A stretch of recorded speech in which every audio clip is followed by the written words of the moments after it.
Sinamkele enkobeni le nkqubo yethu siyibiza ngokubana Ingumlilo lento podcast.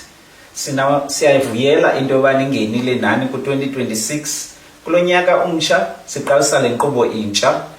Sisebhizi ke ngoku ne-series yokuqala, series entsha. The series yethu ithi An Attitude of Gratitude.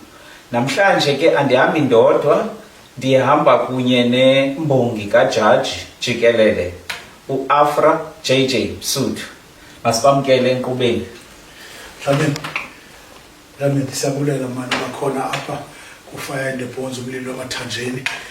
Ithole lezi zibethuna manje bulise kumzi waseSouth Africa, bulise kumzi wonke kwelomdibaniso bethuna abantu abangabaphulaphuli nabathandi nabaxhasi balenqqubo bethuna umlilo wamathanjeni. Ndibulisa ke kwisigqeba esiye satyumba sabona kumadoda ongakhoyo phezu kwalile Eastern Cape namanje uphakathi ngamenye nokule ndawo.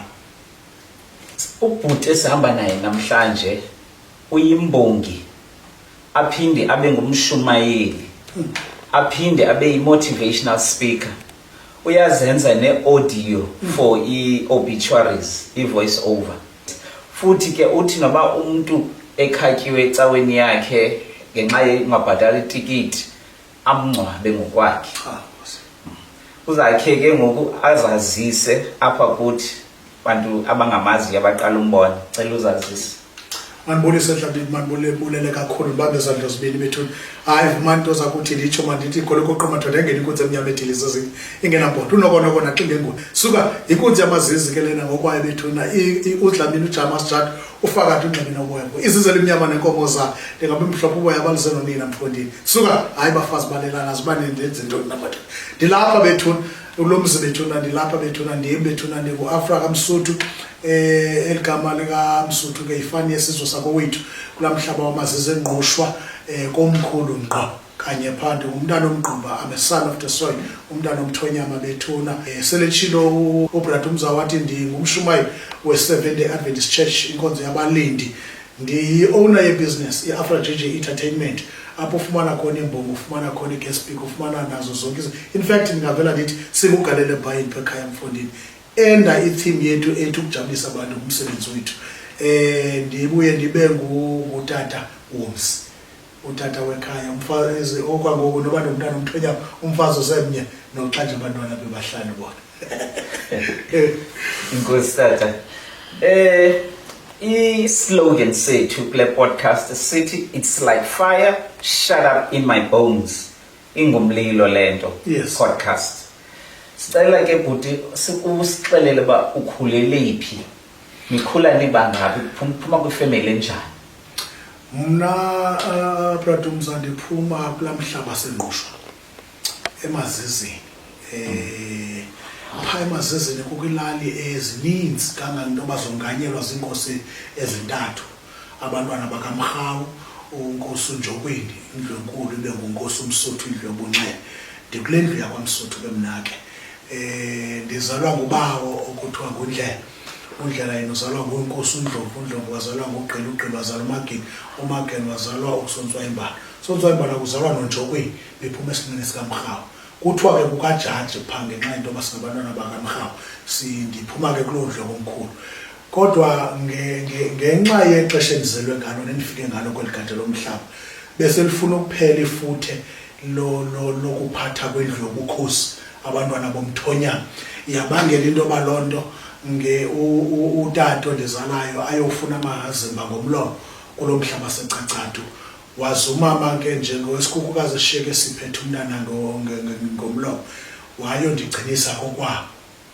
Phakathi kwezinto ezibangela xa ndisiva ke ngengwevukazi endizaye ndikhanganya apha ekuthetheni kwethu uMambolo utshaye ngonxele uXhaphikazi ngomlomo, intombi yakwaPhinda eyandikhulisayo engumakhulu kum. Zimbini into ezabangela uba ndiyofihlwa esigingqini. Njengoba ndizalelwa komkhulu nje qhetho eMazizini kodwa nayofihlwa nakhulela esigingqini. Kanye Dlamini elahlobo uba wakho wayifunda ingqumbo eminyanya. Ibali lam liyafana kanye phecelezi nelikazwelibanzi kwingqumbo eminyanya. Ndayofihlwa ukwenzela into yoba kungasweleki imlandeli kubantwana bomthonyama kube kunolahleka igenealogy ekhaya, umnombo wekhaya labantwana bokomkhulu.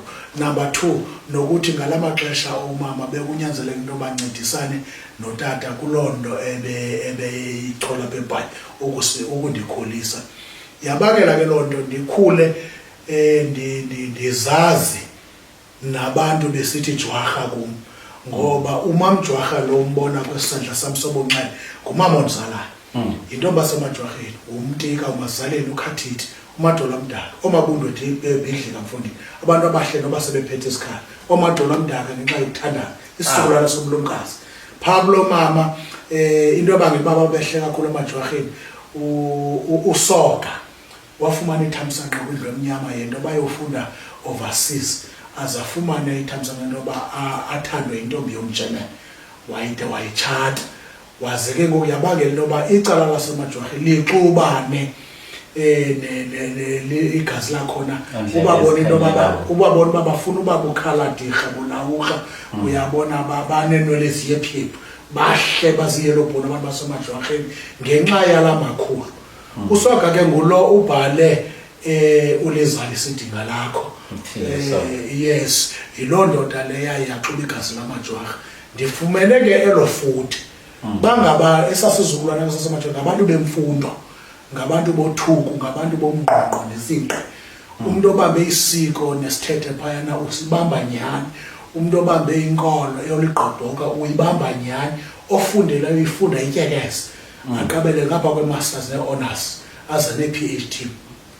Ndakhula ke ndineluthuku mna njengoba sithi ile nkqubo yakho ithi fire in my bones, as a son of the soil, umntana omthonyama, ndiphinde ndiyokhuliswa kwesi sizukulwana singolu hlobo sasemajwarheni. Yandenza loo nto ndibe nothuku ngokwesintu sakuthi, kuthiwa luthuku xa libizwa, ndibe namandla angahlukiyo eningathi xa nithetha nina abantu bakhumshileyo ndingabi just an ordinary kid, ndiba extraordinary kid. Ngangento yoba ndizoyiva mva mna le nto xa bendidescribe abelungu ndisi kulo mhlaba sePretoria besithi kum, lelo luhlobo lembongi olulo lo liyasithi is a man with a third eye. Yintoni i-man with a third eye eMdlamini? Ngumntu obona le nto ingabonwayo kulibonwayo, ngumntu ova le nto ingaviwayo kule iviwayo. Xa uthetha nama ndiva le nto uyithethayo. Xa sijonge kunye phaa, sijonge laa ndlu iphaa, ndinento endiyibonayo mna ongayiboniyo, oza kwethuka ntando urhobisa. Yile nto indenza ndikwazi ukuthetha. Athi umntu ngoku kungathi ungona uqalayo ukuthethwa, athi ozawuphakama emva kwamadoda intetho ivaliwe, masiqoqoshe izitya. Luthuku oluxubeneyo, lulenkolo, lunobuntu, lunogazi lobukhosi, the royal blood. Ndikhulela ke kulo mhlaba wasengqushwa, ndikhulele nyani esigingqini phakathi, xa ndithetha ke ndiphakathi kwedolosi nomtyiwa, ndisela amanzi alo ezo ntlambo zembini ezisengela kumlambo omkhulu okuthiwa ngumthathi, wona osengela kulwandle olukhulu okuthiwa yi-Indian Ocean, phuma kwichweba okuthiwa yi-Fish River, the Great Fish River, le kuthiwa yinxuba xa ibizwa. Ndikhulela kwelo maqakala, ndingumntana elali. Dlamini nikhula nemangaphi? Phekhaya sikhula singabantwana abahlanu. Singabantwana abahlanu. Ukuba abahlanu bethu ndimi inkulu yabazukulwana. Usawugqiba kuze abantakwethu abathathu, kuze udadewethu. Abanye abafika ngoku sele ndifuna uphangela, noxa sifika nje kwisithoba naseshumini ngoku. Kodwa ukukhulu okwethu besingabafana abane, ndim nabantakwethu ababini nodadewethu ekuthiwa nguNobuhle, ngenxa into yoba wayenguye ovala icango. Yandenza ke loo nto Dlamini into yoba njengomntana olizibula labazukulwana ndingabi namsebenzi endingawaziyo. Xa kufuneka amantombi bekufuneka ndiyiprioritize ndenze lo msebenzi. Ndinezimva apha ezandleni zokutshiswa i-fish oil, ndisenza amagwinya, ndiyakwazi ukurhida, ndiyakwazi ukugudula, ndiyakwazi udlala oRebecca noChi, ndiyakwazi udlala oNdize noBhati, ngoba ngela xesha lam bekungekho loo nto yoba inkwenkwe nentombi, ngoba besisenza zonke. odadewethu intombi bezingangathi ke laxa besilusana nazo apha eSapho. Intoni oyikhumbulayo onoyibulela lapha ekukhuleni kwakho mhlawumbe umuntu owaba negalelo apha ekukhuleni kwakho uyabona wakwenza lo muntu nguye bani onombulela omcingayo? Mandilitsho Dlamini ndithi ukukhuliswa liqaba. Ukukhuliswa liqaba ubawo ozala umama onzalayo uba uJwarha umtika umazali noJodela. Okuthiwa xa bizwa nguMadlavu igama lakhe intanga zakhe ke zithi unokakada ukenezela umphina umela ungenyagoba mfoni. First black traffic officer yaseMzantsi Afrika ikwekwe yayikwazi ukuvala apha ngaseSentinel ime yonke la route ukusuka eNtshona yedwa lo mfo akusuba unetikiti unelicense yokuba itraffic qha ubanjwe ngumqhele webrand kwawusithiwa ngubhenci Similo ngelo xesha phangela apha eDocks kuLosihlanu ipeyile lapha ifaka isikhanda kule ndawo ithi imoto engenamatayari 5 rand bizibani indicators bethi isheli uyande ndikhuliswa lelo rhoti ngoba lo mfo wayenziwa sisibindi nokhalipha ngomfo lowo engangibekaliphile owakhe wathi eMazizini kukho imbizo ngexesha kaSebe noMathanzini uSebe ubiza imbizo phakathi kwathiwa makahlale phansi uSebe ethetha ngaphambili wathi le lali ngiyako kwethu akunawusuka umuntu ngapha eBhisho uzosixelela ngase kwathunyelwa ibodyguard yomhlalisa phansi kuthi utata wayiwisa ngembanga ibodyguard kaSebe. Waqala lo mini uSebe as a premier and the president yaseSouth Sky eformer Sky ngelo xesha uyazi ngoba esigingqeni kukho indoda ekuthiwa nguNogagana awungenezela umafunga kajini noma somnyembelekile. Ndikhulela kwelo qaba ke ebelisithi xa ndibhulishiwe ngokwale language yangoku okanye ndihlukunyezwa ngabantu abadala ngapha estrateni ndithi ndisiza ngilapha ekhaya athi andinike into ngathi buyela back uyokuba yandenza loo nto ndingabi nayo le nto kuthiwa yifiye ebomini bam. Ngapha ngasekunene kwelicala inxele ndikhuliswa ngumambona uTshayinga uXhele uxhapha igazi ngoblomo ngumakhulu kum ungumama ngenxa yezenzo ngobuzala umama ondizalayo umama kulabantu ndithetha ngabo uyinkulu baqala ngabe uzibona ndicinga into yoba ke loo nto impethamsanqa umambona yena njengoba utata ezidla ngobukoti welicala umambona uzidla ngomthandazo.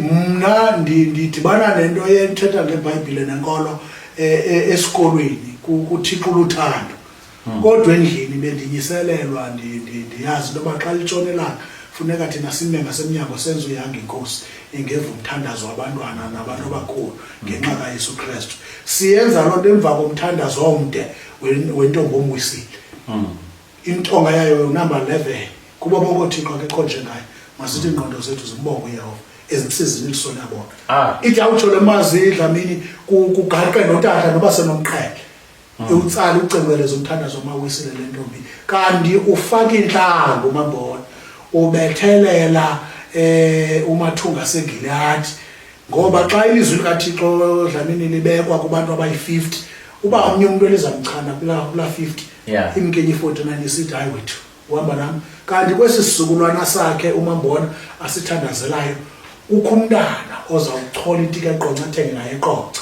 ngoku Dlamini I'm being recognized as umvangeli kwinkonzo yamasabatha ophuma izandla kukho abantu abathi xa bendijonga ndimeqongeni ndisithi uThixo kaSirayeli bathi inoba ngumfundisi apho ndiphangela khona nasekuhlaleni I'm being recognized as umfundisi.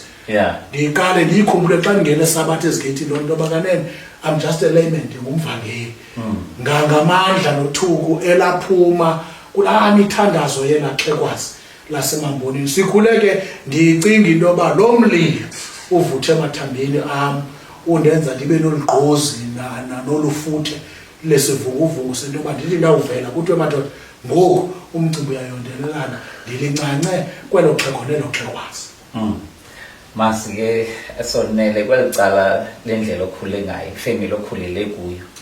Cela ke usize kwifamily yakho onayo ngoku uyabo usichazele uba mhlambi ime kanjani unabo abantwana na unayo inkosikazi mangaphi amakhosikazi akho yebo. Dlamini yabulela kakhulu kule ndawo libhongo lomntana oyindodana lonke elo loba xa ebuye entabeni anganganosapho. I'm one of the people ke ababefungile benza izifungo ebomini babo izibhambathiso lento kuthiwa resolution, but ke kazama ngengezonyaka life resolution. One, ndandithe ebomini bam soze ndikuphatha utywala. Number 2, soze nditshaye. Number 3, soze ndife ndingenamfazi nabantwana, which is my own family. Yes. And kule ndawo ndibekuyo Thixo Dlamini, uThixo usemazulwini ulingqina lapho, I have achieved ezo zinto. Ngokwe-age yobomi bam Dlamini, andisaqondi loba ikhona ididi le-whisky elingandilinga. Andiqondi kula masimo aseBloemfontein ikhona ididi letobacco naseZimbabwe elingalinywa elingaze limtsala umntu. Sekude kwafika nento okwazive iphango. Nazo azindi-impresse ngazo. So le nto ndiva ndithethe ndithi I have achieved into soze ndiziphathe ezo zibini. Number 2, 3, ndiphile ubomi obunzima, ndingena kwinkonzo yamasabatha very selective. Inkonzo yamasabatha yinkonzo apha ethi zonke izinto zilungile kodwa zikulungele. Phakathi kwezinto ke sabatha ezingavunywanga yile nto yomshumayelo ngenalusapho. Ndaphila kubomi okuthi ekugqibeleni funeka ndimfune umfazi ndimfumane. Uyabona ke Dlamini uzayihleka uqikileke le ndawo ngoba xa kusithi uThixo uphendula ngelakhe ixesha. Nditshomene nomfundisi Khothele ukhwalo, inkosikazi yami yona itshomene nonkosikazi wakhe uBeauty, Mama Khothele, bazana kakhulu from Cape Town, banehistory yabo. Kuze kuthi ke ngoku ndiseRhawutini ndiyosebenzela ilobola kuba ndisithi ndifuna ulobola ndithathe umfazi ndizokushumayela ndingaxa ndihle epulpetini kuthiwe ngubani lo mntu ushumayela kuthi uhamba bathi Mama Thixo yaphela ikwaya. Ndemkapha mfondini ndandikhatshwa andinangayichaphazeli loo nto mfondini, ndandikhatshwa intangam into kaRi unikelo umbhedero omkhulu ufondini ephayana yandinika umphako we-50 rand. Ndingenawo ne-50 rand ndibizwa ngala mawela kaqhamatha eRhawutini esithi Dlamini nale ndlala ihlelele ebhayizi apha sawubona apha into sizayitya nesayibona. Sashiywa ibhasi apha eGreenacres saleqaphele sayifumana apha eTinarha. Xa ndizawukhwela ebhasini uthi umfo wanikelo foni Dlamini uyawutya ntoni kule ndlela. Ndithi mna ke mntangam ndiphethanga nix bhetele sport bag sodwa nokholo lam ndiyaye iRhawuti ke liflash kum ndilazela e-TV andizange ndalibona wathi umfo wanikelo foni andinamali nam thatha le 50 rand. Ndangena phaa kwivenkile apha egaraji apha eTinarha ndayikholelwa ibhasi ndathenga into ezimbini, i-lunch bar and namanzi elitshi. Ayiculture yam ezo zinto ngoku ngenxa into yoba zindikhumbuza uhambo lwam lakwa elalingathi luhambo luka-Abraham kusithiwa nguThixo iyapho ndizawuthi iyakhona shizwe uye. Buhlungu fonini ndizehla inyembezi ndikholiswa le ndoda kanikela ndingazazi into yoba ndawuthini na itshintshi yalaa 50 rand ndalowuda utilili wam i-airtime ukuze zifowunele naba bantu ndiyabo eRhawutini. Ndihleli ke uyi-3 and a half eRhawutini ndasiva isipaji sam ne-akhawunti yam into yoba noko ndingavunywa xa ndinoba semsini enkundleni. Kwasweleka usibani kaKhothele, which is ubrother kaMama Khothele uBeauty. Phaa komkhulu eMngqeshe kulaa mhlaba waseQonce neDike. Umama uKhothele ngumntana komkhulu kanye phaa kwaNonesi. Utata ke inkosana ya uSilatsha uGobiswazi. Kwacapseka into yoba ke kwii-arrangements zomngcwabo ndivela ngeli cala loba ndizokwenza itribute ndibonge xa ubekwa ithambo lenkosana. Ndaya ndathi ke kuba ndingumntu ohloniphayo ndikholwa endaweni uba ndibe-early noba ndibe-late, ndadicide uya ngeSabatha emva kwedinala ndilale ngecawa ukuze uba ndithi xa uqala umngcwabo ndibe ndilapha around. Kanti ke thamsanqa uThixo unento ayiphekayo Dlamini. Njengoba ndisiza nje ndifika apha ndifike kuThixo kuzawuqala inkonzo amakhaya befikile abefundisi kuzawungcwaba umfundisi uNono, umfundisi wesithili ngumfundisi uSongweqi. Kwabamsela into yoba ke mandikhawuleze le nto ndamkelwe ngayo apha ityiwayo ndiyitye ngoba kuzawubekwa endlini. Kutsho ke la maxhego okuhlala namaphakathi alapha komkhulu.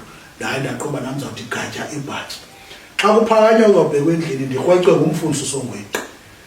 nomfundisi uNono bathi Dlamini apha komkhulu nguwe kumntana omthonyama esimbonayo sifuna indoda ezakwazi ukuthetha ilanguage evuka ngabantu bakomkhulu sicela into yoba ushumayela wena wedwa wenze le nkonzo yamakhaya which is iRoadblock malapha eBhayi iRoadblock afternoon ngeSabatha iGinsberg izilapha neDimbaza kwathiwa kunikwa amathuba befundisi ndathi ayibefundisi asishumayeli ngokwenkolo yethu eSabatha kukho befundisi kodwa xa ndithunywa nina ndizukwana ndizawuyenza lo Foni Dlamini kanti uThixo namhlanje ubhalele kwami ubalela kwami ke Dlamini ndiphendula lo mbuzo wakho othi ndingaba ndinalo nosapho inkosikazi le uMamsokweni ilawo uDibasho uSandlalanga elawo lendaba uLobisi ize yona ngomama uKhothela bayakera pha babhaka irostile zokusopolisa abantu kwakuphunya kule Roadblock uthi batsalwa bona lifutha lengoma uyintombi yasewisile yena emanyane wisile uyanxibe wisile so akukho nto imdibanisa namaSabatha qha kuthe xa kusithiwa makuphakamele umshumayeli uzawushumayela wafaka ingoma sewisile yabaqhakumisa bephe emlilweni uba hey make sibeke indlela lithi ke lakhe uyazithethela naqela lithe lakhe ndayibreak ndayifunda ivesi na break ice beve into ba no baqhelele beve bashumela ngenye into xa lithetha nxa nganginto ba wathi xa uvala umthandazo ngamntu ubuThixo wayebhalele kwami ukumka unkosi uGobiswazi utata uSilatshe utata azalana mfundisi uKhothela wathi xa kuza kwenziwa izaziso uphakama utata ekhaya waxhuma uqala wathi ayindimo ozachaza izaziso ukhona umuntu ozawuthetha ochaza izaziso zelikhaya khandi ifuna into bamaSabatha phambi koba umzimbonyana ngomso ujike ungene ngenyawo apha nibeke isitulo apha ndamkele uYesu ngoba kudala kushunyelwa phezu kwami indilimazile lenkosana yamaviko ndiyazinikela kuYesu watsho la tata ngalami apha phandle exabeni baba bafazi bephambene bethwele izandla enhloko besithi sifuna ubona lo mfundisi ushumayela ngaphakathi ithi ke inkosikazi bayolala benomdla umbona lo mntu yavakala lento ebudeni bobusuku njengoba silele nje pha kwi-cottages zakomkhulu mosibemngqeshe kukho la yonke la setup yasenkandla kangaba ngokusenziwa inkandla kwakotshwa la architect yapha emngqeshe yakukho so sasilele pha ke nabefundisi kweza kwabaronda abapha kuthiwa yavakala uba hey no abantu babethwe phondweni kulo mfundisi besenza inkonzo emakhaya kwanyanzeleka into yoba omfundisi uSongweqi noNono baphinde bandicele into yoba mandisenzamkele umzimba kulapho ke inkosikazi ithi yasarenda khona yathi haya uba lo mfo wasingile ayibona mba kodwa uYesu omphethe ndiyazinikela kuye mna kwalicala ndababona abafazi ababaphaka into yoba noma ngumfazi kabani umfazi kabani waSongweqi lo waKhothela lo wabantu ngokabani lo mfazi ngamaziyo phakathi kwabafazi bamaSabatha bathi oqamata noKhothela behamba ndichomi yophyuthi lento nto kwathi kuthiwa bazane kaNtondo umngcwabo engathi awuphumi Dlamini ndifuna ukungcokola nabantombazana ukungcwaba bandi baba oKhothela noqamata besithi fonekazi baba ushumayela kakhulu apha imandabe zimadoda noko mandiyifumane lento xa nisithi ayingomfazi wami noko ikhona into manje lo mntana ndakumbona nje isifire emabhooms khona into evuthayo amagwinya abhaka inhliziyo ke ndine remarks zami indoda xa ibethwe eluthando kakhulu indumo zothando zibanekele ezithi bendiqondisa ndiqonda sendiqondile naqaphela sendiqaphela naqwalasela phansi yandiphoncuka indakobusi sajongana inhliziyo yabhaka amagwinya mfondini ndabethwe ephondweni iphupha lami lokuqala ibe nguye ezifundweni ndizazile ngoba ingqondo igcweleyo kwakunjalo mfundi nami ngcwabani andazi ezitheni bazazithini umngcwabeni kaNkosana uSilatshe anawuxelela intshumayelo kaNono uba yesithina ngoba naninga mabuyele ezindlini kuzophakwa nizobona le ntombazana ndemngake ningakandifumana chance ukuthetha naye nofumana inamba zakhe ndabe ndagoduka luckily enough ke Dlamini kwiveke ezayo njengoba ndiselivini nje ndizawubuyela eGauteng ngecawa kwakho umngcwabo pha kumelali xa kundisithi phala kulomngcwabo waselali tyhini thi nakho nantsi laa ntombazana bendiyibona emngqeshe komkhulu ndaphakama izithethe ziqhuba apha emngcwabeni ndaya kuyo kwelaa cala mama ndasebenza apha emagxeni kuyo sisi ndicela undinike iinamba zakho ungangxoli umngcwabo uyaqhuba faka inamba yakho apha yonke enye into uzayiva kule fowuni ndizayithetha wafaka nayibhaza yakhala ndabuyela uhlala phantsi laa mngcwabo ndandikuwo Dlamini zange ndeva nesithethi andandintshumayelo ibekiwe ndadibana olu hlobo nalaa nkosikazi wethu uDlamini ndidibana naye evangelini savumana ngolo hlobo Dlamini andifuna uxoka same months ndakwafuneka ndifowunele eRhawutini ndithi mawuhlehlise ilivi yam uyabo same month Dlamini ndathi ndizawubuyela eRhawutini abuyele loo resign ngoba sasesigqibile into yoba loo ndiconvince into yoba yingoduso yam ngumfazi wako wena inyama zam lithambo lamathambo yonke enye into eyenzekayo Dlamini yenzeka ngoba wathi yena xa ethetha uthi ndakuva le nto ithetha ndiyeke ndibuyele ebhanki nalacawa ndibuyele ebhanki ndiyaphangela ebhanki ndabe nzima ndibuyele eRhawutini wathi ndilinde ndicela undilinde le veki ndizawubuya kule weekend izayo wathi efika kulaa weekend Dlamini ndamxela sisi phambi koba kwenzeke wonke ubutyididi masiqale kule ndawo ndineringi apha endibawele into ithathwe ngumntu oncwase ukufela ecankwam ukuba ke sisawuzoyithatha le ringi undenze indoda emadodeni ube ngumfazi wakho wethu ndibuyisele ebhanki ndihluke nanento yohambe ndiphuma ndingena ndidlala ubhuca ndikhangela undofanayo umntu onamcimamele yandivuma laa ntombi ngolosihlanu iweather phandle yayigrizilisha Dlamini laa mvula inganetheli into yoba makube baleka amanzi kodwa iyamanzisa kusibekele isithi cocococco yafika fonini yilungiselele ndipheke umleqo cela isikukazi sikamama wayesithanda kakhulu foni pheke umleqo oba nodongo lasisi phamkwenzeka into ndifuna into yoba nokwenza nto ndiyaba ndenze mfazini wam ndidikiwe kuhambe ndisenza ubutyadini ndabe ndihlangana nelalawo lathi ke isivumelwano sethu ndicela into yoba ke ngocawa ndibuyele ebhanki ndize appointment nabazali bam uyawuthi wena ngolwesibini umnyuke ebhanki uyowuplinta umama ukwenzela into yoba ukuba uvumile umama andiwala kodwa nambhuti ukhangeleke ungathi yile rhali ndithuka ngayo zabe indonga ziwelele Dlamini for the 7 kaNovemba awunini mntawo wena lawo 2016 yangena intaka endlini navala icango una namhlanje Dlamini asikabuye umva kaba neposter zami zithi uxabana obusaxabana khona ukwehlukana soze yeah ke ngoku apha kwecala labantwana ninenjani sibahle Dlamini sibahle kakhulu sisikelelekile sinabantwana abahlanu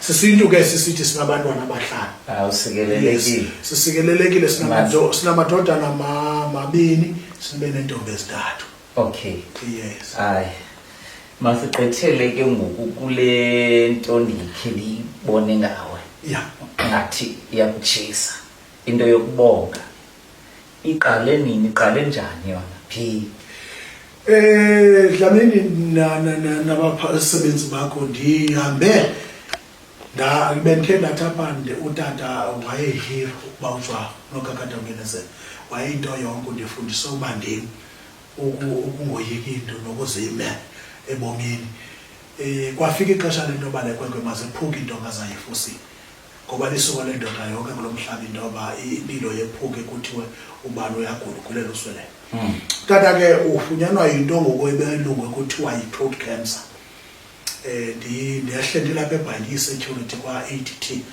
ndisiva ngomama apha ekhaya into kutatakho mntanam akekho right kakhulu nelisuka nempumelelo esibhedlele ndehlapha special ndibaleke xa ndifike utata ubona umqala akakwazi uthetha ubhityile ngoba akakwazi ukutya koze akho ndidlula kodwa laa mfo ndathi wakundiva ngelizwi ndithi kweso sikhumba sembetha amathambo warhoxoza wakhokha umoya walivula ilizwi lakhe wathi mandisondele okokuqala embalini yam Dlamini ndibona iinyembezi zikatata walila lo mfo wathi kumfundile ubomi kundesele and awuqinisekanga into yoba ndingaphinda ndibuyele phaa emzini wam ngoke nyana ndicela into benye ukhumbule ke lo mfo Dlamini into yoba unomama oyinkulu yakhe abe nomalume owelekela umama olitholele iduna lakhe ngokwesintu oyindodana nendlalifa yakhe kodwa lo mfo wayolela kumphathi lo mfo ndicela into yoba undenzele ifavor ukuba ndibuyanga kwesi sibhedlele uzogcina unyoko angahambe ngqiba ukungqiba ke Dlamini laa nto eyocela ukutya ukubheka xa ulamba uyocela ukutya emzini wathi okwesibini umzi wami ungebathi ingubo esicawu laa nto umzi uphalale de ungapeyintwa ubona uba kuwanegate enqanda loo nto tata ndathi tata ndiyakuva ndiyathembisa ke once nditsho wathi kandibhatele laa drink emnyama which is a coke utata ke ngumntu ebesela ubomi bakhe bonke icuba walithi wala kodwa into ebeyisenza ukusela utywala kodwa that day wafuna icoke ndamphathela le coke kwezi zitendi zesibhedlele ndeza naye nestraw ndamncancisa wathi ayincanca inginye lavuleka ilizwi lakhe wabuza ubafundini utata ke nje bebeyindoda utywala nje esaziwa ngwalinxele kunalala wethu kodwa beyihlonipha kakhulu into yoba ndingumshumayeli ndingumshumayeli ngelaa xesha kakhulu kanganto yoba ndandikulaa era apha enkonzweni yayitwelwane nguno-sex before marriage ndandisenele 3 years ndingathandani ndishumayela qhubela xa wathi utata kumfundini khawuthandaze kulaa yesu wakho qhose likhoka ndathi nje bandithandaza kutata nje zehlinye mbulele ngomqolo zehlinye imbezi zetshona endleleni ndimka ndamshiya utata kwelo sizo yaba kulalo sibini ndandimshiya ngalo phangolo ngolosithathu wabe utata kuvuka isibhedlele sithi sizame konke wabe uyasweleka yandilibaza ngokudlalela kakhulu sisilonde esufenini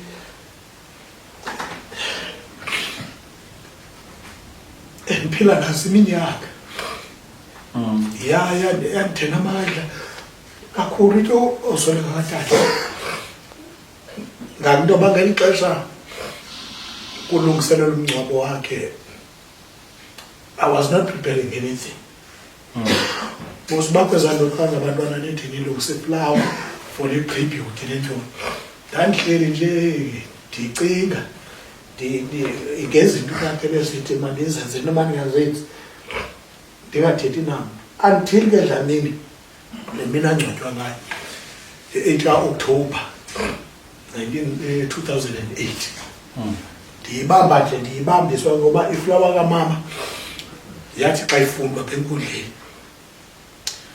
wathi umama uyalicapukela isuku lesibhozo nenyanga yesibhozo enyakeni ngoba wadibana nalo myeni nangoku uyamngcwaba bangeza date babehlangene nazo kumngcwabo katata ngalo qha amazwi nawahamba iflawa kamama eyayinesigqala imalanga amazwi ethi undidilizele nxa zonke walinyothula ithemba la wabuye kumdika fonini wabuye kumazalini uthele Dlamini ngeli xesha loba abantwana mabenza itribute sikatata akwaphakama abantwana bakamaphakama thina sizukulwana sakho tata bafundi iflawa zabo dadewethu ndatanduluka pha ndimdescribe utata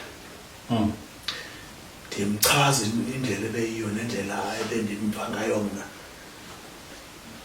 baze bathi abantu bemamele pha phantsi kwiinyanga ezizayo ndamvumla inkqonkqoza apha ekhaya athi Fondini mambona ndizoboleka lo mntana yintoni ayisangcwaba apha ekhaya sifuna enze laa nto ebeyenza kumngcwabo katatakhe kanti kukuqala nokusuka nokuphenjwa kumlilo oba ndiyimbongi yomthonyama ndiyimbongi yomthonyama njani Dlamini andinanto ndiyibhalayo kangangento yoba nditsho ebantwini ndithi kumnandi xa umntu ingumngcwabo ngoba ndine-allowance yoba ndifumane nje obituary ndiyifunde ndimamele isithethi sokukhula isithethi sohlala isithethi sakowabo ndibe ready ngelinye ixesha ndiye ndifikelele kwinto yoba kuthiwe kumandamkele nasispeaker uza ne-escort apha upremier okanye upresident imbongi yomthonyama ibonakala ngelaa xesha yilaa nto besithi abelonto beyichaza iseman with the third eye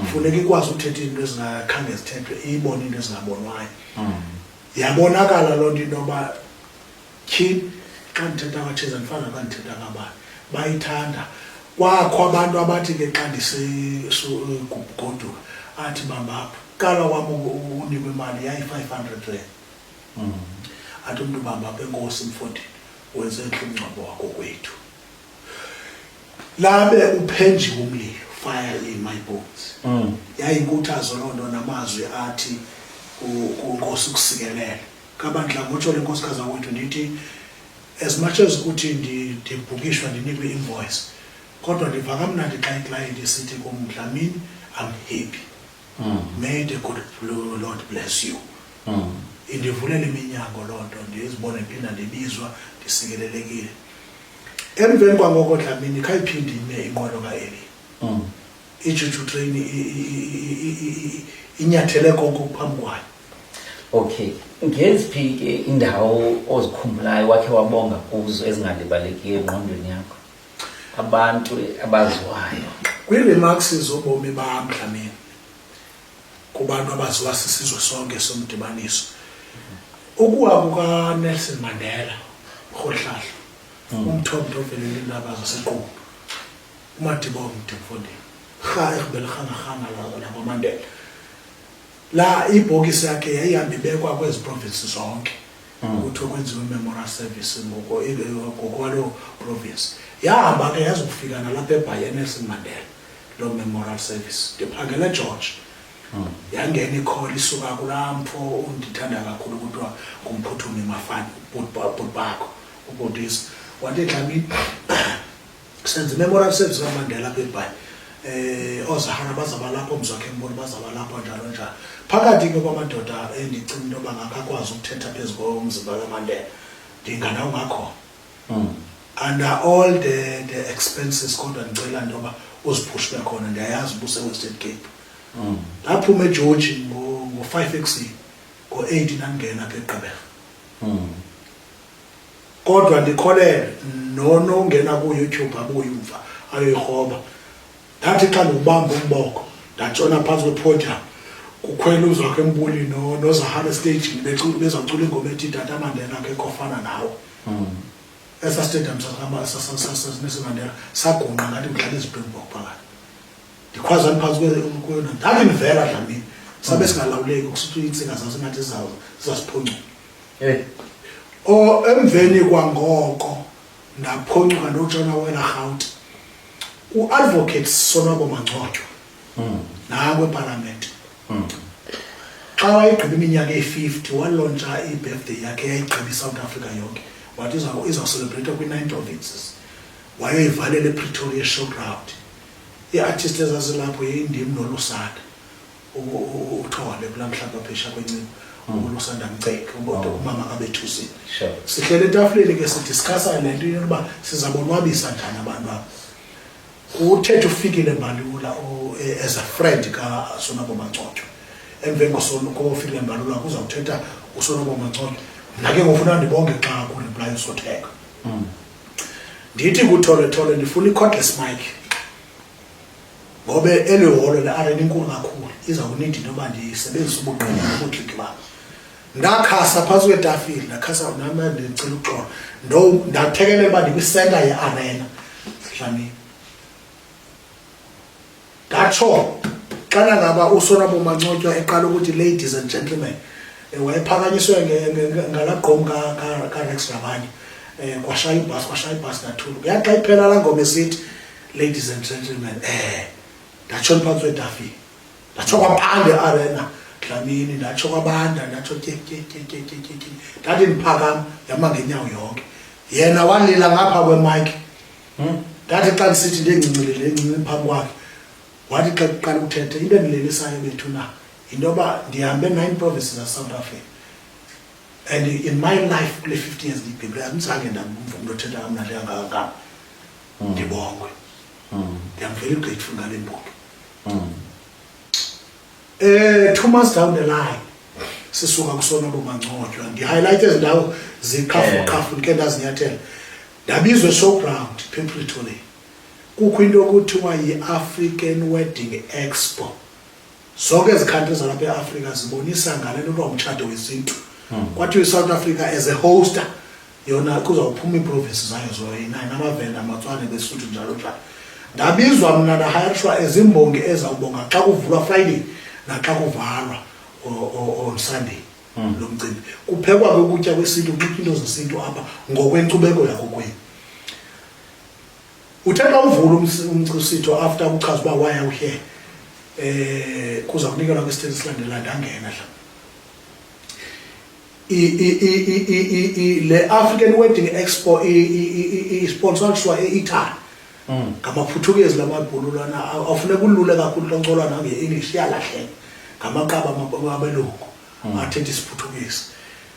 Ndithe ndawuhle uhlala phansi ndikezela umboko laqhuma kwaba bangongqwazimali laye uthatha imike lathi before state as a speaker that guy ebelapha xa sigqibe sispeaker uzawuphinda abuye azokwenza the same thing but ngoku uzawubhalansisa for the sake of us uzakwenza i-vernacular and i-English so that sive boss kwaba bambayo we can see into yoba ibadlulaithethayo kwafuneka into yoba sithi sithethe ndibe ndiphinda ndilungisa umbongo manje ke Dlamini you cannot repeat the same thing.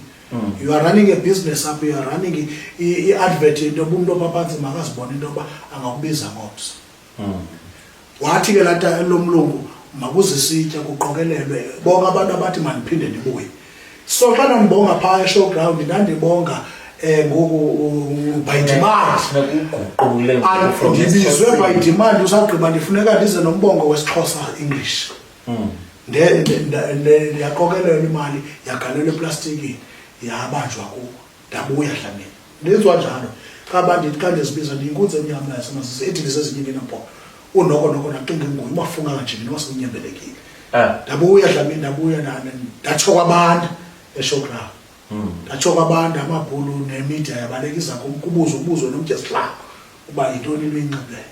Ucalulo impahla endizinxibileyo. Ndandibhukwe nge-7.5 for that weekend. Kodwa kwaqokelelwe 15,000. That's why ndisithi eRhawutini ndihleli 3.5 ndabe ndiqobana ngaloko. La mali yaqokelelwa isithi mandiphinde ndibuyele estagini yaba yi-15,000. Two drive wine driver endisephayana. Phase 3 umama uMandela uwine Madikizela Mandela. Phambi kwento yoba asweleke 4 months down before asweleke. Ndisuka usala nkosikazi awethu emsebenzini. Ndingenelwe yikhole ndilapha eSalam ndithi le khole ndifuna eRhawutini ntontontonto. Ndiye ndisedaku ngeSalam. Ndibhetha amagwinya entandanda. Ndizofika nje eRhawutini ngo-5 ngoku. Wathi lo mntana hayi no i-booking and expenses xhomekeke kuthi mna i-PA kaMamandela. Kudala sokukhangela for 2 weeks siyokufumana ku-YouTube kwi-Memorial Care Service yekumkani yamaXhosa uzwelonke. Ngoba nandephule iziqwaye ngapha kulo Memorial Service. Ngakumkani wamaXhosa uzwelonke kwakwela Rhawuti. Ndibizwe kwale ANC.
poignant tribute. The 51-year-old Amaxhosa king, described as a champion of his people.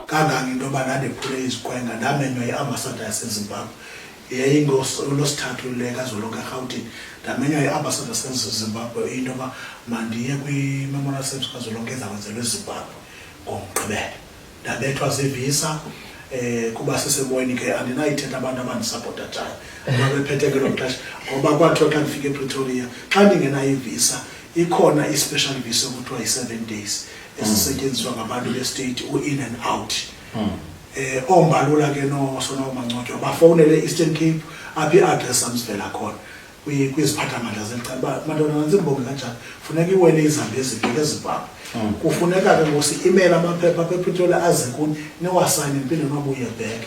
Kwathi ke ngoba fondini xa ungenalo mhlawumbi sometimes ikhadi lombutho othile uzibekwa ii-privileges zibakhona eziphosayo alala amadoda yandiphosa ke i-46,000 endandizayifumana xa ndibheke eZimbabwe izibe expense obhaba nehotele ezikubo sabuye iinhliziyo zephukile. So uthi ke ngoku uPA kaMamandela ndikubona kulo siyokufumana uthe xa ubonga pha waflathela sabona amanani emqolo abhaliweyo ingqoshwa likasi lami imbongi kaJaji Jikelele uJabulisa abantu sifonele lezo namba ndathi hayi ndifumene ndakhwela iflight eBritish Airways qala kwamkhwela iflight ifoni ndayikhwelisa uWinnie Mandela ndisiya pha uWinnie Mandela balontshe incwadi ethi The Black Sacrifice. Le ncwadi ithi The Black Sacrifice ithetha ngalamajoni kaMendi atsho nangoMendi asweleka qha ayijonga ngalamajoni bese ijonge the families were left behind, which is abafazi nabantwana. Ingaba ilizwe laseMzantsi nelizwe leAfrika nalamazwe aseEurope adlala nxaxhebani ukujonga ezi families zaba bantu lamagoxa. Ithetha loo nto lencwadi iphantsi auditor uMamandela nefamily yakwaGandhi eTranskei. Ndanyuka apha ndabheke eNantsika ndafika uMC nguSonwabo Mangcwatyo indoda apha ekholwayo ndim wathi Dlamini Zelinkodi into yoba nyhani there is fire in Maputo. Ndafika ndaba kwipodium ndajonga phaa wandibona wathi kumndathi wathi kuma ndijikele backstage ndathi kwinkosikazi wandikhomsa apha phambili ndafika apha phambili xa ngomama uMandela kuyisitulo esitimsuto reserved nkosikazi kufuneka iyohlala kwesaa situlo.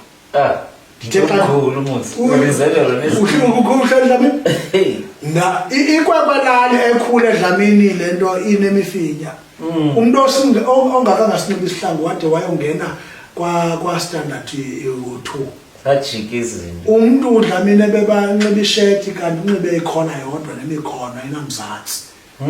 Umuntu ebesithi xana ngawusekusika iinyawo zakhe azifudumeze ngokulongwa kwenkomo. Umuntu okhule ngenamkhulu engenamninawa wonke umuntu efuna ukwenza loo nto flights ngoku nezitulo ze-VIP ndihlale ecankomama upresident ndatsho xa ndijikayo nale nkosikazi mfazi noba kuthiwa ndibonga ukugqibela kodwa ndizawufela kwelaa qonga namhlanje.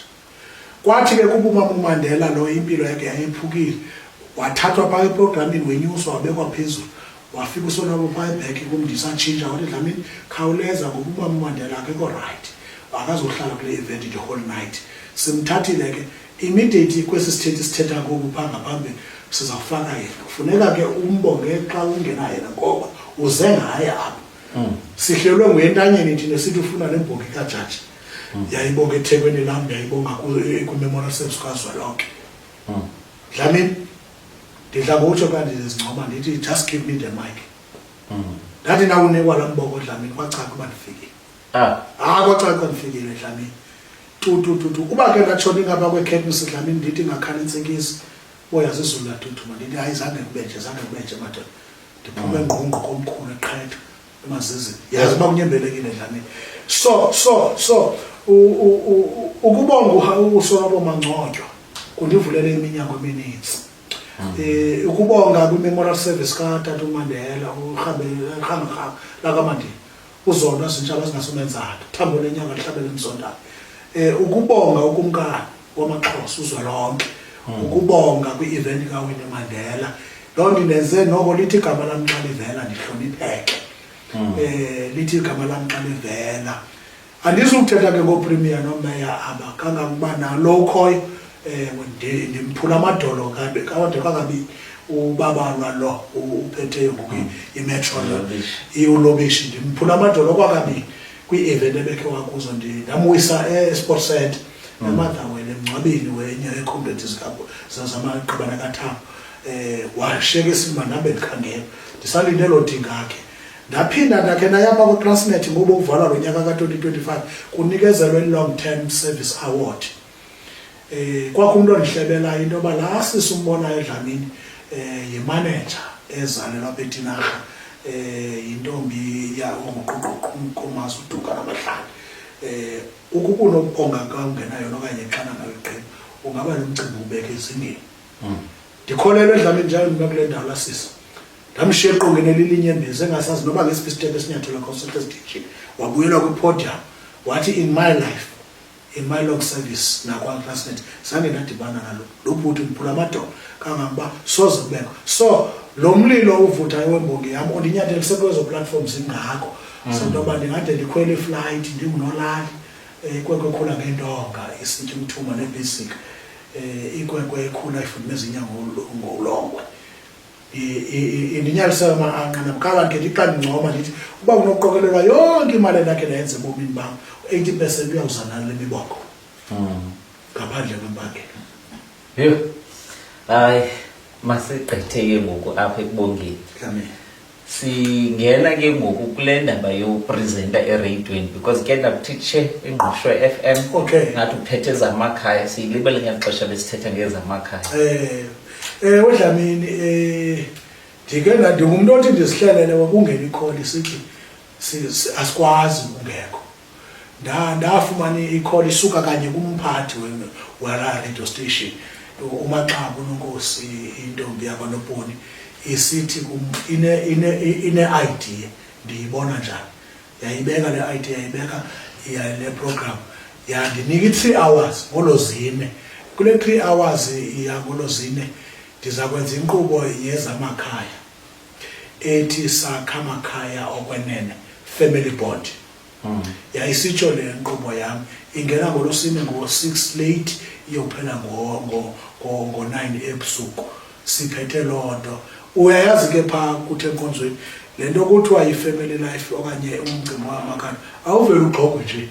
Zezinye zeeprogram ezizilelwayo nekukhethwa ngeliso very selective izizwe ezondawo ngoba ifuna umuntu ukuthi kanti yena nyhani unekhaya. Yes. So watsho lo mntana xa ethetha wathi one thing that I loved ngoba Dlamini ndiyinika wona le nkqubo I've been following i-live life yakho.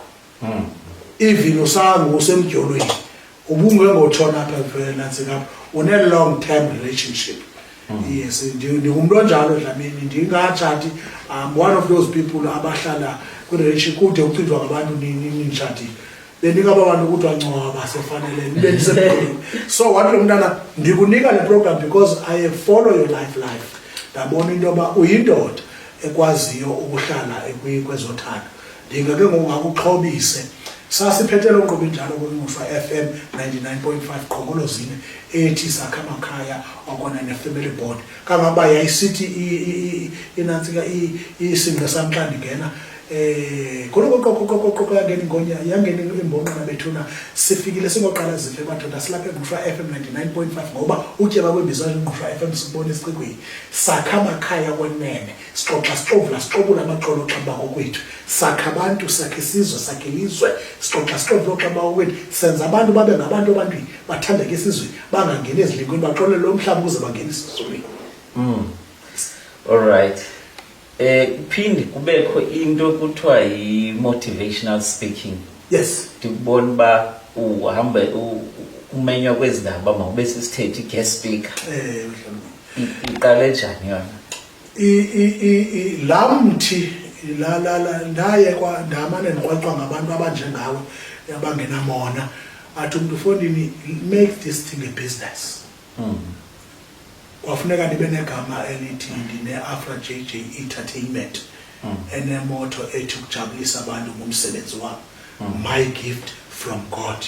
Ngoba ke kuDlamini kuyo yonke lento yalomlilo uvutha emathambeni wami ndinenkolelo endisimelele ngayo ngencwadi kaYakobi ethi sonke isipho esihle sivela kuThixo. Yes. So ndihlala ndinalo nto ethi there is fire in my bone endinikwa nguThixo. So kwakho abantu abancebisa aba ibane yenza ibusiness ne. So kulo mthi weAfra JJ Entertainment kuvela ke amasebe imbongi ipha umshumayeli nothi lo waseSabatha kodwa lo mshumayeli othi xana ngaba kusithwa baweni hayi sithe xa siye report ecaweni yethu yalapha ekhaya yathi akazuncwadi lithela khaya Dlamini awunasincede ndithi zani sizaba umngcwabo welokishi wonke umuntu okhonza lapha makeze apha singcwabele ukuthi uyabo ibe ngabo ke sincokola into yoba bakundibulela ngantoni na emveni kwangoko uyabo xa kukho amatheko nakumlozi ubuya eUCT uphethe iHonors neMasters idoctorate nePhD ndiyabekwa pha kuthiwe Dlamini khawuxhobise nakumuntu naba bahleli apha beve noba uhambo xa uphethe isidangoso nje lihanjwa njani zinto nezilindele ezingalindeleyo ingelapha iGuest motivation xa ikutshato xa kubuya amakhwenkwe entabeni xa kusithiwa yi-birthday ne-anniversary iyamala kwekwe pha utopekwa phambi kwayo laa mboko ishiye kutshe izicithi umvulo ohleli pha phantsi sithi madoda ningazinqandi nje ezinye izithethe zilandelayo zime uthi ezinikiweyo umboko uziveze mane sithi njengoba bemane sithi kuba uDlamini iyeba ngathi siphindilweyo ngoba andifuna uxoka lukhona olathuko there is fire in my bone ayikho into endenzayo kangangoba ndidla ngokuthi andikhwele eqongeni ndingathandazanga ndithi kandiready Dlamini ndoyike ntatazele wena ungabaleka xa unolaloyika uvalo luthi ngo ndiqaqe ngamadolo ndilinde sasithethe isithethayo wansike lifike olavalo ndithi ke ngoku there is fire in my bone ndiready ngangintoba ubungu-MC ofokofoko awunakwazi undinqanda yile nto xa ungu-MC awufuneka undibize Dlamini awundibizwa antombongo kuthiwa yake zola nithule nantsi imbongo kajaji yeza andibizwa ngoba ufuneka ndiwuve laa mlilo vutha lutsho lavalo ngongozo kubekho into ethi mandibaleke kangaba nalo mfazi uvela tatazela atshiswe namicha xa sele ndifikile ngoba uvela ndibone ndigaqe ngamadolo phantsi ngelaa xesha ke Dlamini andisenabe ndime tu qha into onganayenza Dlamini le nto yoba uthi xa ndigqibayo undinika laa mbongo uthi mandiphinde laa nto ngoba yongathethini there was fire in my bone. Sithi ke benkonzweni yethu makathi uKristu ngalindi Amen. Umshumayela kayiphindi inshumayela. Okay ke sis masibuyele kwalicala lokushumayela ke ngoku. Iqale nini yona into yokushumayela? Qale njani? Hayi Dlamini ibuyela kulanto benisithi ukukhulela kulamazi nesasikhukhukazi umambona ndikhula ndiqhabuka singu umama eBhatye wisile nalanto yokuba xa uzawulalwa qha uyathandazwa akafundi mos into yokufunda ndidibana naye yokuthi xa uthanda esikolweni eprimary qha ndathi ndakumamela ndingumntu ke Dlamini nyhani owenza izinto ezingenziwayo ndathi xa ndimamela namabali oMoses kuthiwa ubetha amanzi avule ndimelosimus ngeweekend uyesu behamba phezu kwamanzi uyabo ndibe iBhayibhile kamama phaya nantsikeni ekhaya ndiyowelusa naye ndiphathe nalo Thixo olithanda ndinantsi ndiyebe emlanjeni ndiyovavanya laa nto how possible is this ndilele entsomi zithethwapho yabo ndam ndibethe phaa ndibethe phayana emanzini yabo ndingene emanzini ndithestele into kaYesu yabo zonke ezaa zinto ezi kanti yonke le ndlalo okanye nokunyolukela ukwazi kuphemba umlilo ozawuzala umshumayelo ophuma izandla ndibe ke ndingumntana ongakhange abe involved with drugs zange naselandezanga ndatshaya so lo mntu itsho ukuthi uyonke le nto uyenzela kwi-soberness So I think if andikhange ndiyenze ke lento uhambe ndisiye ezinkonzweni. Bendithi xa leyo ndingayivayo into ndiyisabele phaa kumama ekhaya okanye kutitshala esikolweni ngelo xesha ndiyoyithesta ezimpahleni xa ndilusile until sadibana kwafika la maxhego kuthiwa ngoba uketile phaa ekhaya oba uMaginxa oba uMazize basuka beDaku Church besitsha ivangeli yamasabatha ethu Yesu uyabuya bephoncuka kulaa mkhosi wokukhuselo woomani noba uDubasi bagoduswa ke kuba betya imihlala phantsi bafika bashumayela apha emakhaya ndibana nento zoketile loo maxhego lawo shumayela iivesi ezithi ukuba ubani athanda ukundilandela makazincame athole umnqamlezo wakhe andilandele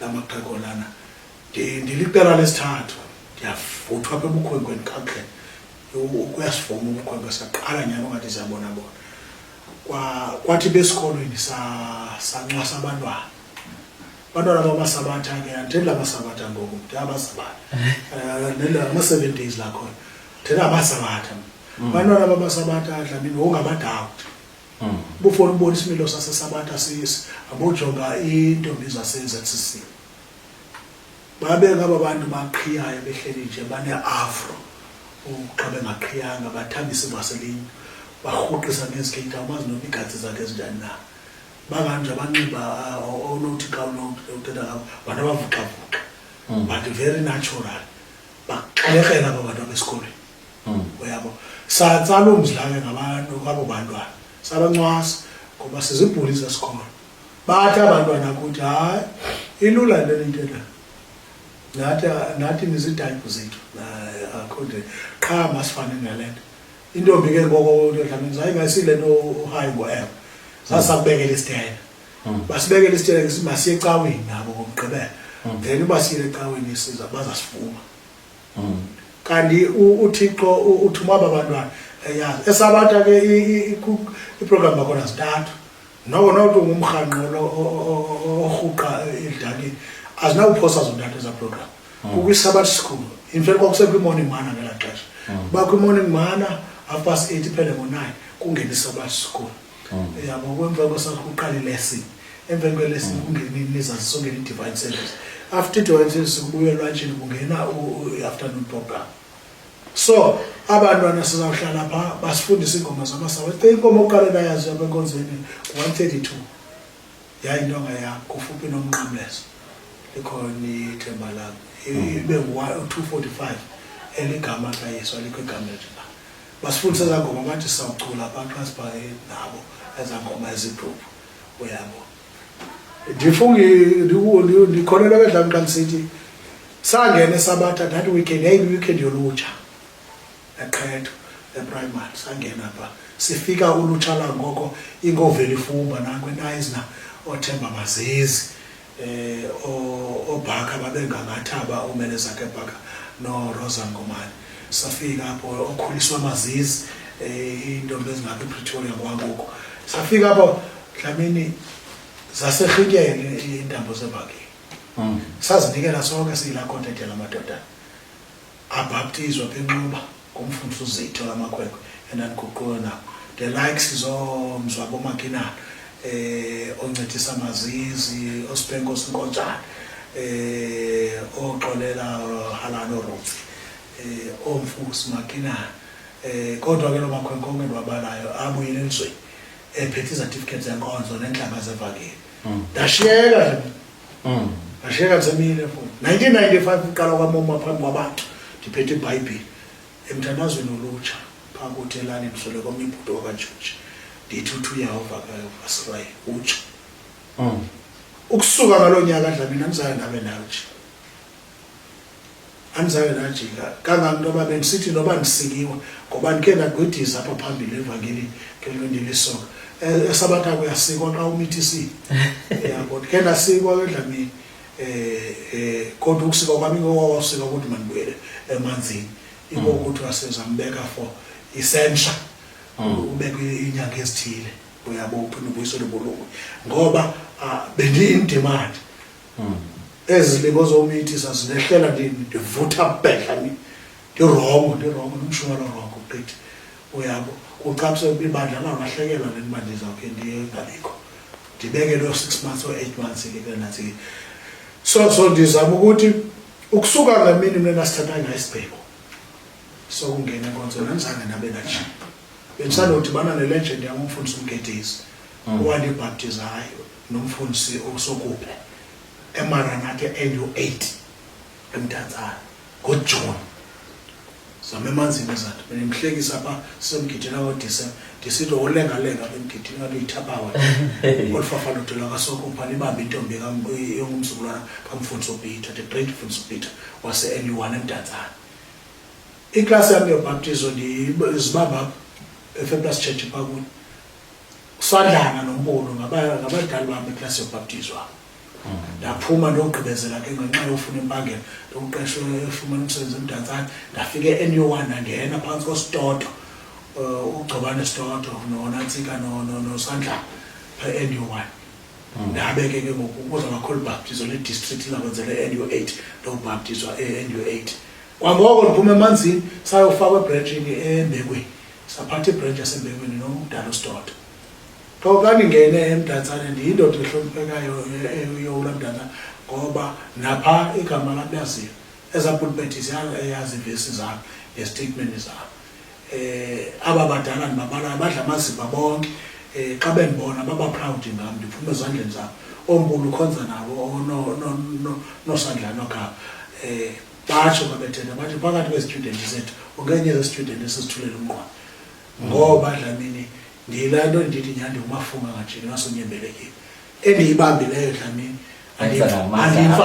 andiyimfafathi dlamini ndiyenza ngamandla ami wonke xa ndiphethe imic ndisithwa nomshumayeli ndishumayela kubani kubekho umuntu osuke esithulweni azithi ndiza ndinje Yesu xa ndithula mandibonge ndibonga dlamini kubekho uthuku kubaleka amanzi emqolo emntwini umfazi sithi ngisengasikwa yinimba nathaba amadolo xa kusithiwa manje besispeaker ndimotivate napha emsebenzini apho ngiphangela kwa-Department of Health ndine-ward kukho mama mosebabeleke iprem uye kumuntu omama admitwe phana alinde umntana akhe nangakhulele eglasini uyayihlala 3 months to 4 months to 6 months la mama abamama bagula abazopatient ngabantwana babo abaziprem naye adoptha ngayicela la department bemsebenzi la ward ndithandaza nawo amaqhobo losine nangolosihlanu ithi theme yethu bayana kula ward as long as the weather changes out there so is your situation ndithandaza nabinto abasithandazela into yoba ndithi awuzawudischarge wena ngoba usosigulana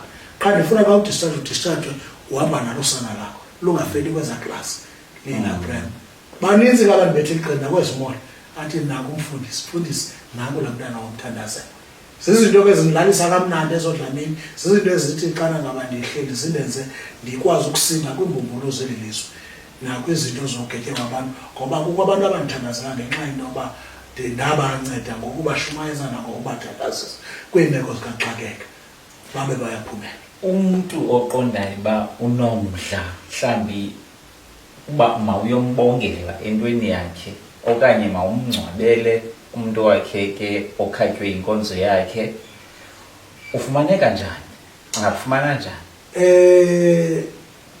Dlamini kanye kasawunge kaze phambi koba singene kuloo ndawo kulantu babuke whatever wanawe nakubona ehleka yintoba nithi xa nikhumsha pha nithi behind each and every successful man there is a strong praying woman. Yeah. Wonke la mabakala lezi zigaba bendizinyathela lemihlaba ndinyathela kunomuntu ohleli usebecaleni kwami nosemva kwami elakwazi udibasha kanti into bandade namenza imanager ye-Afrojeje Entertainment kwiinamba ze-business card zethu neenamba zeebhena zaleli business yethu zintathu ezithathu iphumela kuwe xa undibhuka Dlamini nguye obhala idayari athi nge-4 kaJanuwari uza kwi-interview usagqiba xa ndiye ndagula uxanduva lakho mamsukuni into yoba afowunele laba bantu bendibhukile athi uleliso sibhedlele akazulenza ixesha kwi-event yenu senda ne-account sinirefande back or sinirekhomendele omnye umntu ongakwazi unenzela nixole noxa engekho yiduty yalamasi ndingevuya ke mna kwethu phambi koba sifike lona siyifaka apha phakathi kwethu uzawuza xa sigqiba wena kuzawuza yena ke ngoku. Yes.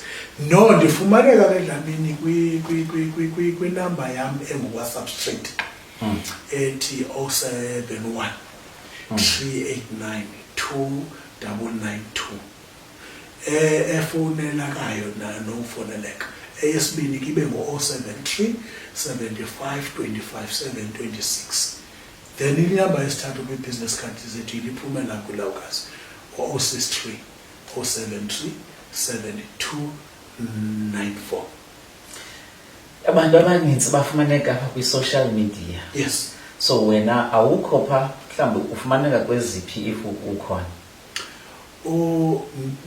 Bendithathe ezi zikufuphi kum, Twitter no YouTube. uYouTube wami bengenwe ndamngena ngomfana wakwaQhamata, unyana kaQhamata, uBonono Qhamata.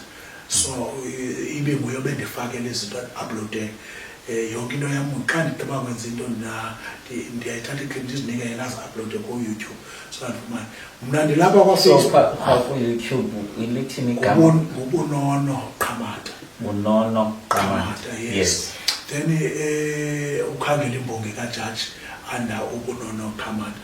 And then ndikwa-Facebook imbongi kaJaji jikelele. Ku-TikTok ndikanga into yoba the past 2 years olonyaka nalophelayo ndininzi kakhulu phaa ku-TikTok. Ufumaneka ngeliphi igama? Ngombongi kaJaji jikelele. Okay. Uthi xa ungena kwiprofile ufike phaa ubomathi yiyo nyani le. Yeah. If i-profile pic yethu injalo ithi mbongi kaJaji ndi-update phaa ndi-uploada phayana ndihlala ndithi make sure once a week ibhena yam iyavela. Imisebenzi yam uba bendisemsebenzi wakho ndiba nomntu nelawolikazi phakathi komanager wakhe izinto behind the scenes ngenye yento yakhe into yoba xa ndisenza into acholachole ii-clips ukuze ndikwazi uzilowuda phaa kuFacebook naku-TikTok ukuze umntu xa ephayana abone bathi hayi nguye nyani lo. Ngoba omnye umntu urekomendwa kuye enganazi engazange ndibone aye ke ngokulaa page abone bathi hayi shem nyhani nantsi ne-event wayenantsi kakuyo. So ndifumaneka kuTikTok kakhulu nakuFacebook mbongi kaJaji jikelele. Okay. Ngeli xesha sawucela uba if ukhona nje umuntu ebomini bakho ke ngoku apha ekukhuleni kwakho sidlulile phaa ebuntwaneni oqonda bayikhona indima ebalulekileyo awayidlalayo ongambulela uyibona kwakhe le video kubani ungathini kuyo? Ndibuhlungu ke Dlamini into yoba bona bawuyibona loo nto kodwa ke abadla amazimba akuhlala besitsho bathi ndanditshilo. Umama ondikhulisileyo laa ntombi ndiyimiselele ngenkolo uMambona utshaye ngoxhele uqhaphikazi ngomlomo intombi akwaPhinda ezalwa nguba uTeko nentombi asemathinjini kwaSimani. Intombi ebisweleka kulo nyaka kupheleyo nge-30 kaDisemba ina-91 ndayingcwaba ngoJanuwari notata wam uMadlavu noKhakhatha Ngenezela uPhinemela Ngenezela umafungana nje nasemnyembeleki intombi kafunda before apho kwaMajwarheni umntu ozalwa ngosifo apho iigusha zokuqala zasithi ziphuma ezokugqibela ziphuma ekuhlande zibe zokuqala zifike emlandweni postcodal into eyayithuba amasi ngedolo sukuze umdle zonke izizo zikamazisi. Ukukhuliswa ngabo bantu if babendinokuthiwa mandichuze abazali bendawuphinda ndichuze bona. Akukho nto ndinokuthi ndiyazisola ngabo yaye intsokolo nentlupheko abandiphumelise kuzo ndenza inoba ilizwe lingakwazi ukundithwaxa. Akukho level yona yobomi. Yiloo nto indenza intoba abantu ndikwazi ukuba phakathi kwabo ngokwenkalo zonke. Njengoba ndiyidume ngolu hlobo Dlamini kodwa ndiyakwazi ukumenglisha nabantu bonke. Xa inxila licangwam I do understand and ndiyakwazi ukuba phakathi kwamanxila ngoba utata ebelinxila ayisurvive uhlala naye. Xa ndiphakathi kwabazalwane ndiyakwazi ukuhlala nabazalwane nabantu abasomba ngoba umama ndikhulele phambi kwakhe esofa. So the unity of these two character in me indenza into belizweni ndingabi namkhethe.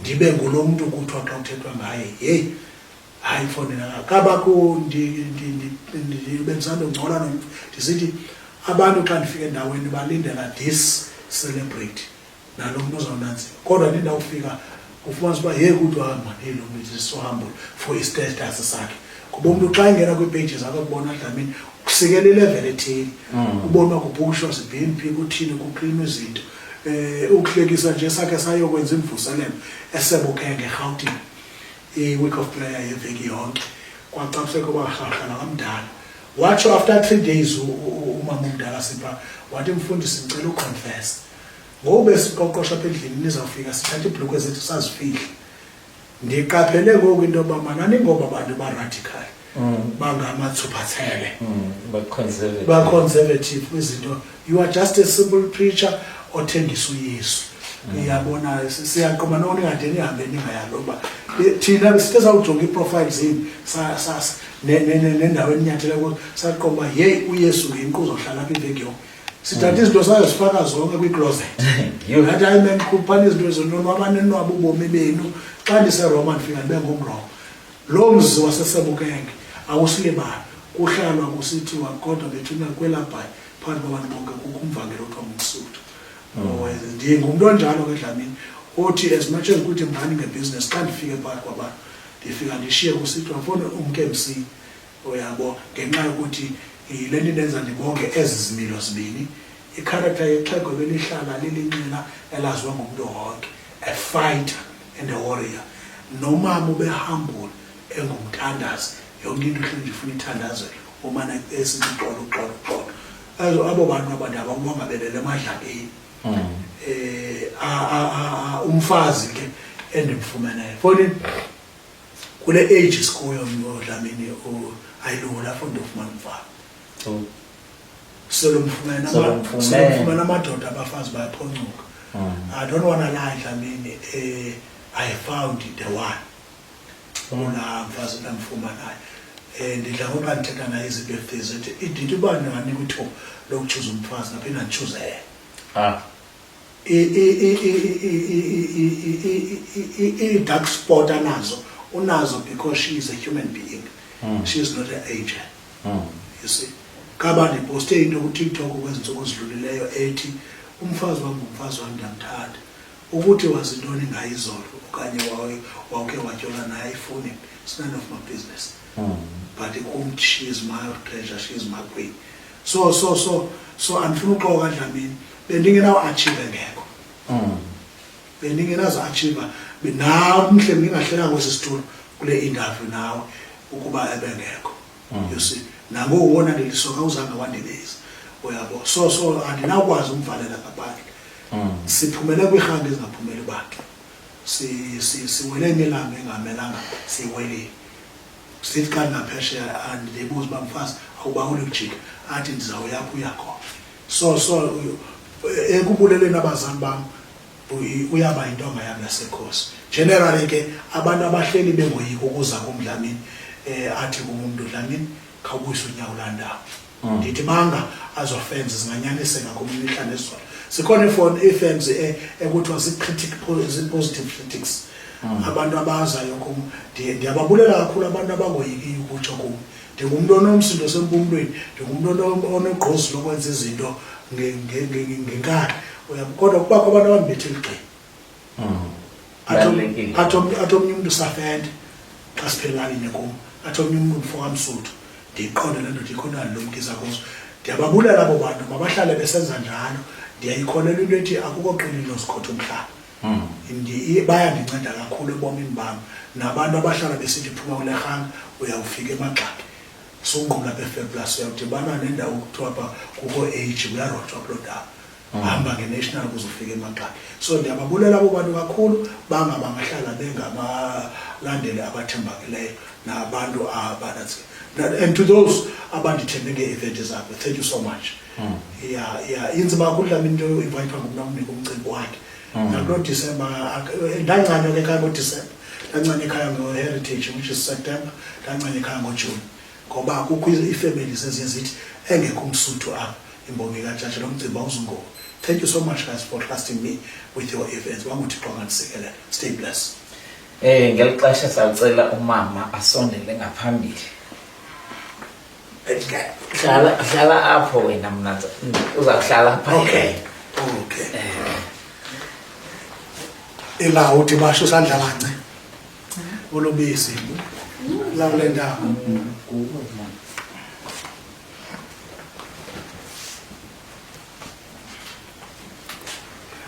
Looks like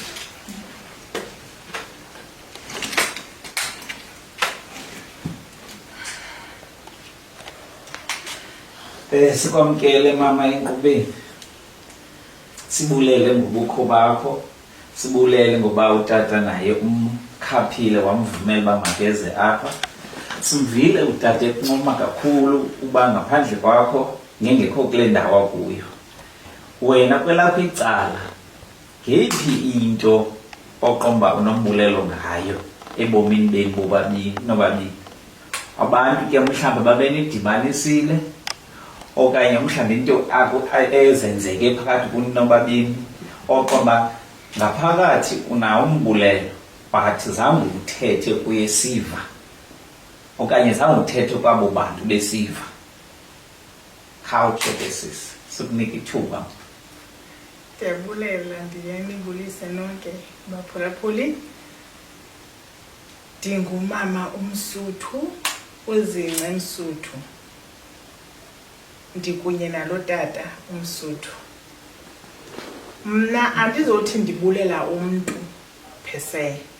Ndibulela uThixo ngoba each and every moment ndiyathandaza kuThixo. Ndathandaza ndicela umyeni ongaseliyo ongatshayiyo. Ngelaka namfumana umyeni ongaseliyo ongatshayiyo. Umuntu ngumuntu mose kupheleni kwemini uba nee-mistakes zakhe. Kodwa mistake na mistake ndiyayithandazela. Ndimcele kuThixo ukuthi makasiphe amandla khona ukuze sikwazi ukuthetha into enye nento evanayo. Ndibulela uThixo ke mna ke kuyo yonke into ngoba ke kude kwalapho uThixo sahamba kunye nathi. Akazange wasishiyela ulwalweni. Ndibulela ke nomzali ongumazala wam omane ndikhuthaza njalo ukuthi mntanam kuyanyanyezelwa emzini. Nomzali wam mamam uNcediwe Tyoba naye uhlale ndikhuthaza njalo. Esithi indoda iyaphekelwa, indoda iyahlanjelwa. Kodwa ke kuyo yonke loo nto above all ndibulela uThixo sasigcinileyo kuba ke kude kwalapha sahamba kunye nathi. Into oyikhumbulayo ngalamini nanidibana ngoba utsho banadibane ebabini nje ngathi nadityaniswa umhlobokazi wakho umama umfundisi uKhothela. Wena kwelakho icala ngalamini ukhumbula ntoni? Mna ndikhumbula ngale Saturday siprepare for umngcwabo oSunday. Kuphuma le nkonzo yamakhaya abuye usisi waphayana uphuma kulaa nkonzo yamakhaya usisi Nonkosi Khothela esithi hey umSuthu bephayana into ayithethile ayishumayeleyo kum kwavela ndingakamboni nomSuthu ndingamazi noba ngumSuthu wasengqoshwa lo kwavela kwakho into ehlaya bemqolo ngathi ngamazi into ebandayo. Ngathi hey akusasi ngoba lokho sekile lo mSuthu uthi aditheni kuthethwa ngaye apha. Qoma ingathi akusasi ndizobona lo mSuthu. Ndambona nyani umSuthu ngelaa nkonzo yokwamkela umzimba. Xa andaqoma ndizazi pictures ke ndomamela. Xa ndimamela nqoma hey man lo mSuthu lona uthe ngathi zandiqubhisa njengoku. Ukuze nditshata ngamna ngelaa xesha.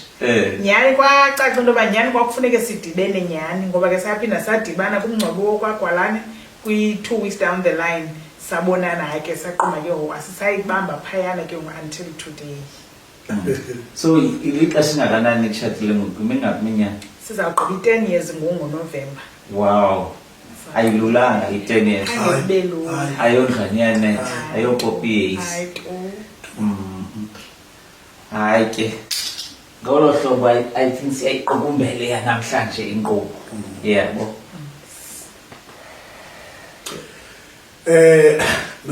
Esinolitsho nelawukazi lithi nathi masithathe lithuba lobulela kumzi wonke kwifire emabhoni nabaphulaphuli nabantu abasibukele bethu nabantu abasebenzile nathi man kuneminyaka yonke. Both families ngiyayinyamisela nayithetha yathi both families have played a big role. Yes, kuno-sister wami oyindodakazi kuye ongapha eGeorge bayamene imiqolo kakhulu unobuhle oqwana basebenzisana kakhulu ke ekuxhaseni into yokuba umzi wethu umshado wethu ungabhidliki ayikamnandi kudadewethu uyi-return soldier uyenawo amava ngokuthi uphume emzini.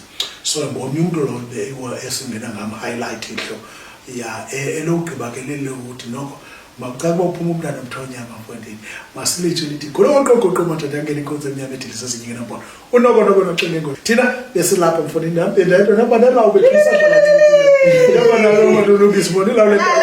silapha kwefire in Mabos Mountain siphethwe kudumza mfoni behind maqhosha ngoba ngoye cofa amaqhosha kuba funeka bengathi enyuka ivolume apha emakhaya bethu suka vumani into zawuthi nditsho man utyeba kwembiza zefire maboni sikubone sicibene utyeba kwazo side sibonane bethuna inkunzi emnyama edilisa ezinye ngenampoto nokonoko noxele ukuthi futhi olifakathi amagqwirha yamlandela bethuna xhala labandoda mfondini themba labafazi jabulisa abantu kumsebenzi wabo.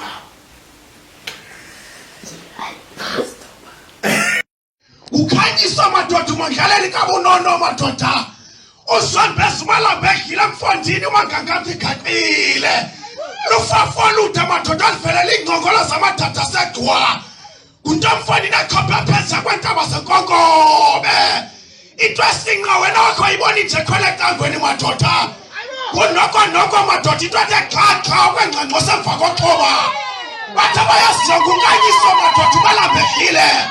Hayi madoda sifikile thina madoda siyatshitshimba sejeje sithi silindoda madodeni.